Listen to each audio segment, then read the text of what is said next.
Sejam todos bem-vindos ao canal Estudos da Doutrina Espírita, onde estamos refletindo sobre o nascimento da doutrina espírita, a partir da observação de Allan Kardec diante dos fenômenos mediúnicos. E como ciência nova, e aqui cabe-nos fazer uma distinção muito precisa. A ciência espírita não é a ciência humana, a química, a física, a biologia. A ciência espírita é ciência porque se baseia em fatos. E o fato é a mediunidade. São experimentos, mas que dependem do comunicante espiritual. Não é como a ciência humana, que se pode levar para um laboratório recursos experimentais para provar determinadas relações da natureza, criando hipóteses, teorias e leis quando passam a ser aplicadas e aceitas.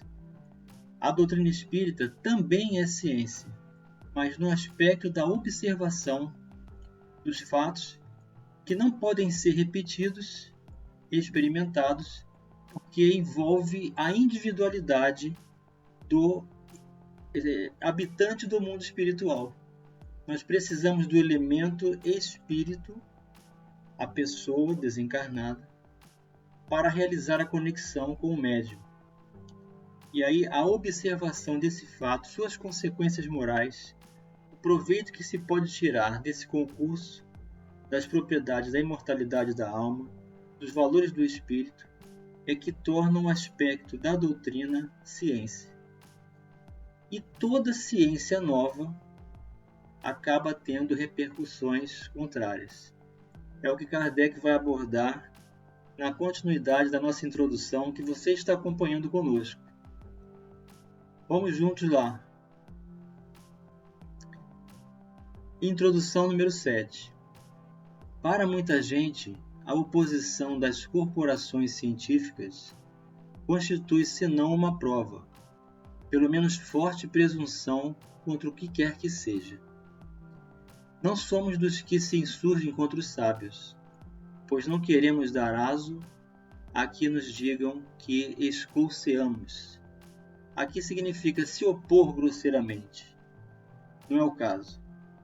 Temos-los ao contrário, em grande apreço e muito honrado nos julgaríamos se fôssemos contados entre eles. Suas opiniões, porém, não podem representar, em todas as circunstâncias, uma sentença irrevogável.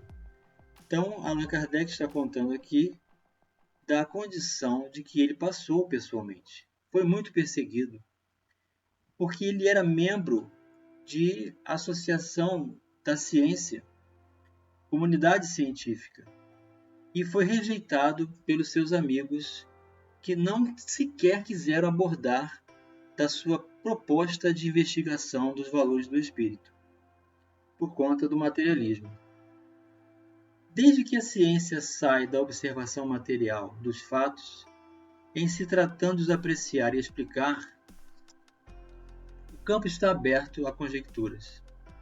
Cada um arquiteta o seu sistemazinho, disposto a sustentá-lo com fervor para fazê-lo prevalecer.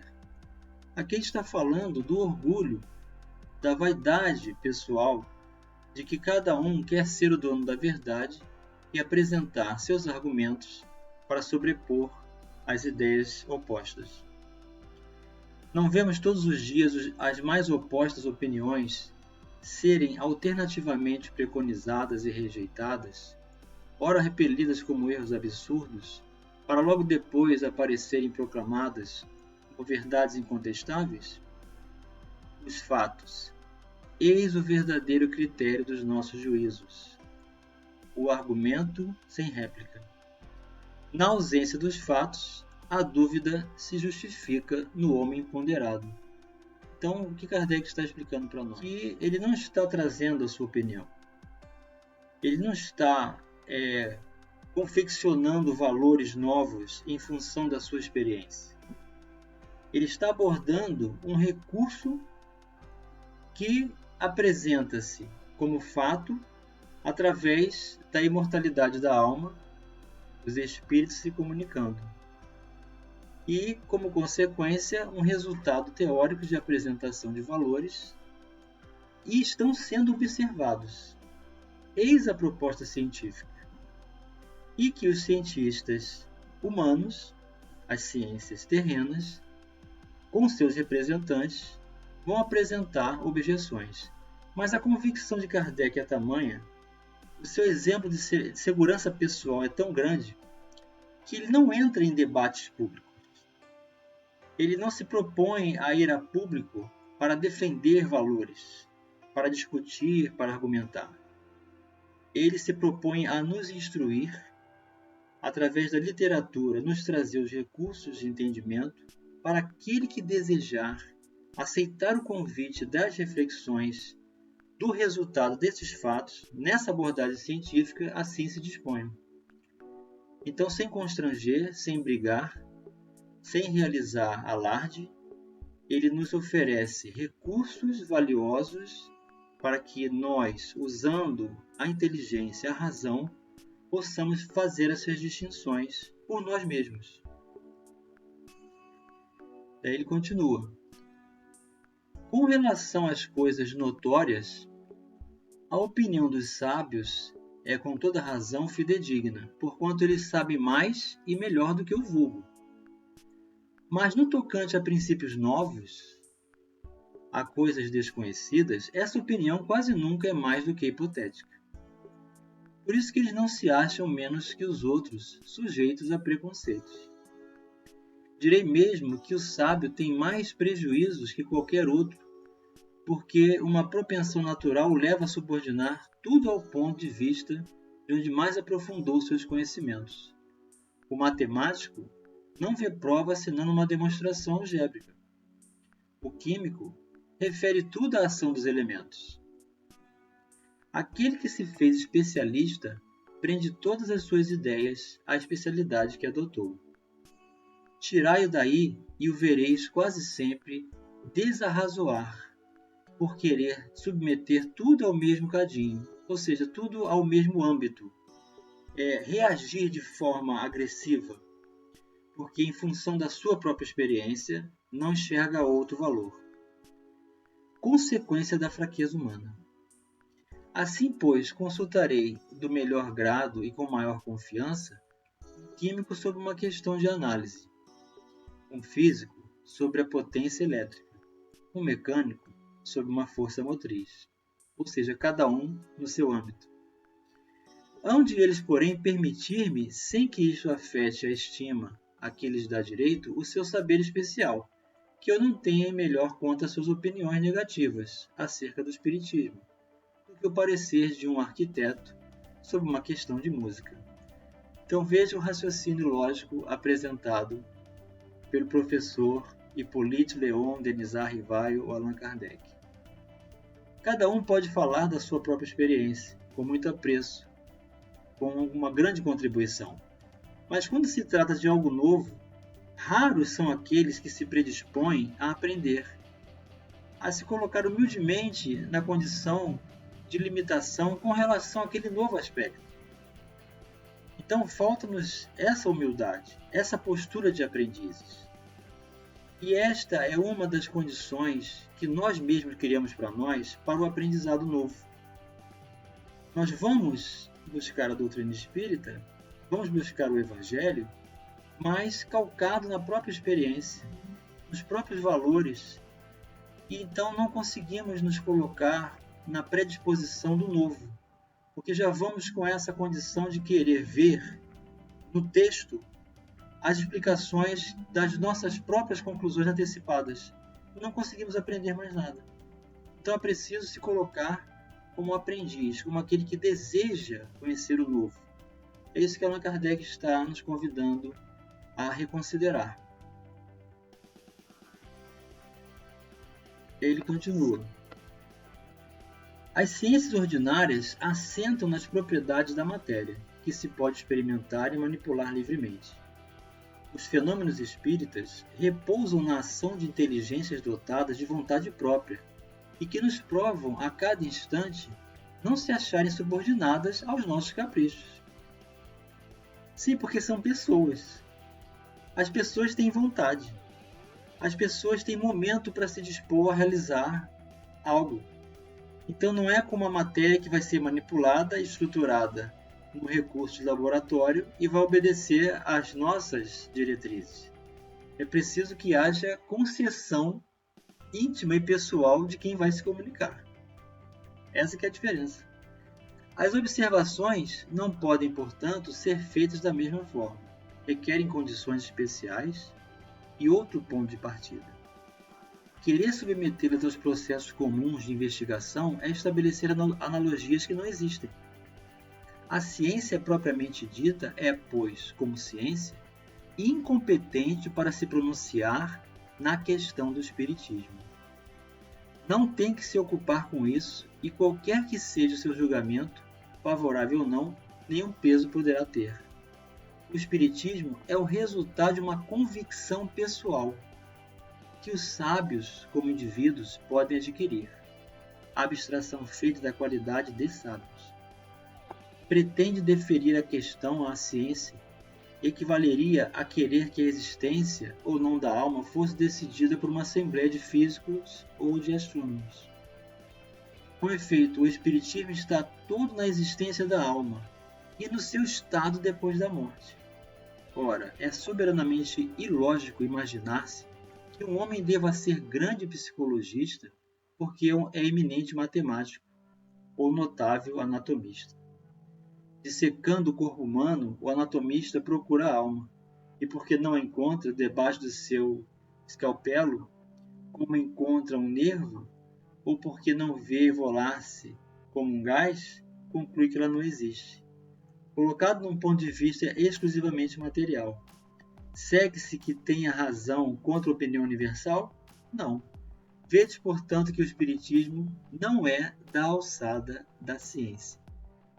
Então, assim, você que está nos acompanhando, perceba e não se indisponha com as adversidades da incompreensão que vamos receber do mundo, das pessoas mais próximas, sem que haja apoio direto às nossas escolhas, porque não compreenderão as nossas atitudes, a nossa receptividade, e o espiritismo vai ganhar força quando nós aceitarmos naturalmente essas oposições, porque demonstraremos através das nossas atitudes as condições de receptividade, de amparo, de compreensão que as pessoas ainda não alcançaram, porque não chegou o seu momento.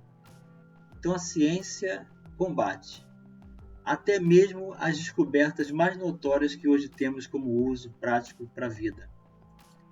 Diante da sabedoria dos que são eminentes das áreas, primeiro rejeitam e depois os fatos mantidos são apresentados naturalmente e o tempo leva à compreensão de cada um. É o que devemos fazer para não entrarmos na condição de desânimo. Esses erros de alguns homens eminentes, se bem que deploráveis, atenta à memória deles. De nenhum modo poderiam privá-los dos títulos que a outros respeitos conquistaram a nossa estima. Mas será precisa a posse de um diploma oficial para se ter bom senso? Dar-se-á que fora das cátedras acadêmicas só se encontram tolos e imbecis? Dignem-se de lançar os olhos para os adeptos da doutrina espírita e digam se só com ignorantes deparam e se a imensa legião de homens de mérito que a tem abraçado autoriza seja ela tirada ao rol das crendices de simplórios. O caráter e o saber desses homens dão peso a esta proposição, pois que eles afirmam forçoso reconhecer que alguma coisa há. Então são muitos eminentes cientistas, filósofos, sábios que aderiram já ao tempo de Kardec ao espiritismo e eram pessoas de notória condição na sociedade e tornaram-se espíritas porque se permitiram a permanecer na condição de aprendiz às coisas novas. Repetimos mais uma vez que se os fatos a que aludimos se houvessem reduzido ao movimento mecânico dos corpos, a indagação da causa física desse fenômeno caberia no domínio da ciência. Porém, desde que se trata de uma manifestação que se produz com exclusão das leis da humanidade, ela escapa à competência da ciência material, visto não poder explicar-se com algarismos nem por uma força mecânica. Quando surge um fato novo que não guarda relação com alguma ciência conhecida, o sábio, para estudá-lo, tem que abstrair da sua ciência e dizer a si mesmo que o que se lhe oferece constitui um estudo novo, impossível de ser feito com ideias preconcebidas. O homem que julga infalível a sua razão está bem perto do erro. Mesmo aqueles cujas ideias são as mais falsas, se apoiam na sua própria razão, e é por isso que rejeitam tudo o que lhes parece impossível. Os que outrora repeliram as admiráveis descobertas de que a humanidade se honra, todos endereçavam seus apelos a esse juiz para repeli-las. O que se chama razão não é muitas vezes senão orgulho, disfarçado, e quem quer que se considere infalível, apresenta-se como igual a Deus. Dirigimo-nos, pois, aos ponderados, que duvidam do que não viram, mas que, julgando do futuro pelo passado, não creem que o homem haja chegado ao apogeu, nem que a natureza lhe tenha facultado a ler a última página de seu livro. Ou seja, você que está nos acompanhando, estudando o raciocínio de Kardec, nos convidando à humildade, perceba o convite que ele faz. Não se indisponha ao novo. Torne-se criança. Torne-se aquele símbolo do Evangelho que Jesus apresentou para aprendermos mais. Vamos fazer com a humildade de Sócrates dizer que é sábio porque sabe e nada sabe. E é por isso que ele está pronto para aprender cada vez mais. Estamos falando aqui de um dos homens mais sábios da humanidade. Tornemo-nos sábios, nos permitindo o aprendizado. Vamos deixar que essa observação da ciência espírita nos desvende esse mundo novo, trazendo-nos como ferramenta bendita valores para desvendarmos os ensinamentos de Jesus em seu Evangelho de amor. Então, meu querido companheiro, minha querida companheira, você que está acompanhando os nossos estudos, se você está gostando dos nossos vídeos, coloque lá a sua sugestão, o seu parecer, diga que gostou, dê o seu like, faça a inscrição no canal, divulgue esses vídeos para que mais pessoas possam alcançar esse entendimento da proposta de Allan Kardec a nos apresentar uma chave mestra que vai abrir o entendimento de tudo que Jesus nos ensinou. Então, escreva para logicaesentimento@gmail.com e participe conosco lá no blog do Facebook, no canal do YouTube, e esperamos você no próximo vídeo. Um grande abraço.